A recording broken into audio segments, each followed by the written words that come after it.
क्या साजिद रशीदी साहब, यशवंत जी एक अकेले हैं या इनकी कम्युनिटी के और भी लोग हैं जिनके मन में कुछ ऐसे भाव उठ रहे हैं, जिनका कुछ हृदय परिवर्तन हो रहा है भाजपा की तरफ खास तौर पे? आपके जो ऑन ग्राउंड एक्सपीरियंस है, आपको क्या लग रहा है? सत्य जिस तरीके से भी आप देखना चाहें रम्या, एक तो ये कि देश में मुस्लिम मतदाताओं का मौलिक रुझान भाजपा के खिलाफ है। ये एक निर्विवाद सत्य है।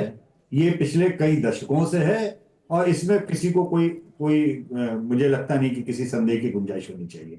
लेकिन जितना बड़ा ये सत्य है, उतना ही बड़ा एक और सत्य है जो आंकड़े लगातार बता रहे हैं कि आज से 10-15 साल पहले जो 100 में 1 या 2 मुस्लिम मतदाता वो 2-4 जाते थे भाजपा की ओर, वो लगातार बढ़ रहे हैं और कई कई राज्यों में अब 100 में 4 और हर तीसरा मुस्लिम मतदाता भी बीजेपी को वोट दे रहा है। ये भी पिछले 10-12 साल की एक बहुत बड़ा टर्न अराउंड आप कह लें, किस तरीके से भी आप उसको देखना चाहें। मुझे पता है कि बहुत सारे दर्शक इसको कहेंगे कि भाई अभी भी तो 100 में 70 लोग उधर ही दे रहे हैं, बीजेपी को हराने के लिए वोट दे रहे हैं। लेकिन 0 से 100 में 25, 100 में 33 का सफर ये कोई सहज नहीं है।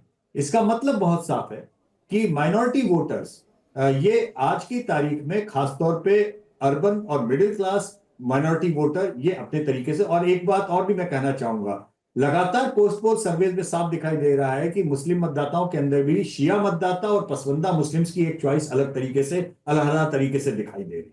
तो ये अब कोई एक वैसा वोटिंग ब्लॉक नहीं रह गया है जिसके आगे अब आप कुछ कहें कि नहीं अब तो इसके अलावा कुछ हो ही नहीं सकता। मसलन अभी जो हमारे आंकड़े आ रहे हैं उसमें भी हमको लगातार ये दिख रहा है कि मुस्लिम मतदाताओं का दिल्ली में रुझान, ठीक है, आम आदमी पार्टी के लिए बड़ा ब्लॉक गया, छोटा ब्लॉक एक कांग्रेस के लिए गया, लेकिन अगर आप 4 माइनॉरिटी सीट्स को हटा दें तो आपको एक बहुत चौंकाने वाला आंकड़ा आएगा। पर मेरा नंबर 1 चॉइस आम आदमी पार्टी है, लेकिन दिल्ली में उन 4 सीटों को छोड़कर बचे हुए शहर में दिल्ली के मुसलमानों ने कांग्रेस से ज्यादा बीजेपी को वोट दिया। अब अगर मैं इसी आंकड़े को इस तरह से बोलूं तो आप झटका खा जाएंगी। बीजेपी को 100 में 10 मुसलमान वोट दे रहे हैं, ये इतनी बड़ी खबर नहीं है। बीजेपी को उन 4 सीटों के बाहर कांग्रेस से ज्यादा मुसलमानों ने वोट दे दिया, क्या ये बड़ी खबर आपको नहीं लगती? तो सत्य के देखिए बहुत सारे ग्रे एरियाज हैं। अभी भी मेजॉरिटी मुस्लिम बीजेपी को हराने के लिए वोट देता है, ये एक निर्विवाद सत्य है।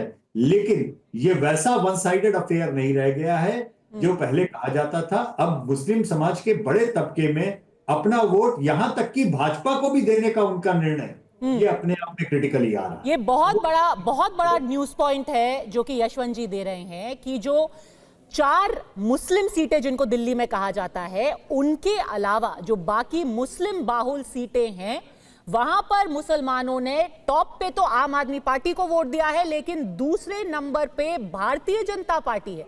ये काउंटर पोलराइजेशन वाला वोट तो नहीं है? ऐसा तो नहीं है कि उन सीटों पर हिंदू वोट दे रहे हैं बीजेपी को? आप ये कह रहे हैं कि उन सीटों पे मुसलमान बीजेपी को वोट दे रहे हैं? देखिए, मुझे याद है जब 2012 के असेंबली इलेक्शन हुए थे, पद्मजा, 2012 के गुजरात असेंबली इलेक्शन हुए थे, उस समय हमारे पोस्ट पोल में ये आया था कि लगभग हर चौथा मुसलमान गुजरात में भाजपा को वोट दे रहा है। और मुझे याद है कि उस समय योगेश जी ने और बाकी लोगों ने कहा था कि ये जल में रहकर मगर से कोई बैर नहीं करता, इसलिए वोट दे रहा है, डर के कारण वोट दे रहा है। मेरा मानना यह है कि जहां पे डर नहीं है, किसी भी किस्म का पोलराइजेशन नहीं है, वहां पे मुस्लिम मतदाता अपने अलग तरीके से वोट देता है। जहां पे पोलराइजेशन होता है वहां पर एक उसी तरीके का उसका भी वोट जाता है जैसे हिंदू पोलराइज होकर वोट देता है। तो अगर कम्युनल पोलराइजेशन होगा तो ऑब्वियस सी बात है, हिंदू में भी होगा, मुसलमान में भी होगा, सभी में होगा। लेकिन ये सोचना कि मुस्लिम मतदाता मुल्क का बस एक ब्लॉक है और वो आंख मूंद कर अंध चाल की तरह एक ही तरफ जाता है, ये पूर्ण सत्य नहीं है। ये बहुत बड़ा न्यूज पॉइंट है। साजिद रशीदी साहब कितने खुश हो गए स्टूडियो में, वो ऐसे लोगों को ढूंढ के उनकी यूनियन बनाने वाले हैं और यूनियन के हेड खुद बन जाइए आप। देखिए यशवंत जी, एक बात इन्होंने बड़ी साफ लफ्जों में कही है कि मुसलमान यकीनी तौर पर अभी तक जो है बीजेपी को हराने के लिए वोट करता है। मेरा भी दर्द यही है, हम ऐसा वोटर क्यों बने कि हम किसी पार्टी को हराने वाले बने? ये क्यों हुआ है? ये पिछले 60-65 सालों से जितनी भी पार्टियां हमारी हितैषी रही हैं, चाहे वो कांग्रेस हो, समाजवादी हो, आम आदमी पार्टी हो, इन तमाम पार्टियों ने हमें यही नैरेटिव दिया और यही कहा हमसे कि बीजेपी को वोट मत करना, अगर बीजेपी को वोट करोगे तो तुम्हारा वोट राइट छिन जाएगा, तुम्हारी मस्जिदों पे ताला पड़ जाएगा, तुम्हारे मदरसों को बंद कर दिया। मैं एक बात कहना चाहता हूं, ये देश जब तक जमहूरियत में यकीन रखता है, संविधान में यकीन रखता है, ना तो कोई पार्टी मुसलमानों को ज्यादा दे सकती है जो मेरा संवैधानिक अधिकार है, ना कोई पार्टी उस संवैधानिक अधिकार को छीन सकती है जो संविधान ने मुझे दिया है। तो मेरा समाज डरकर जिंदगी क्यों गुजारे?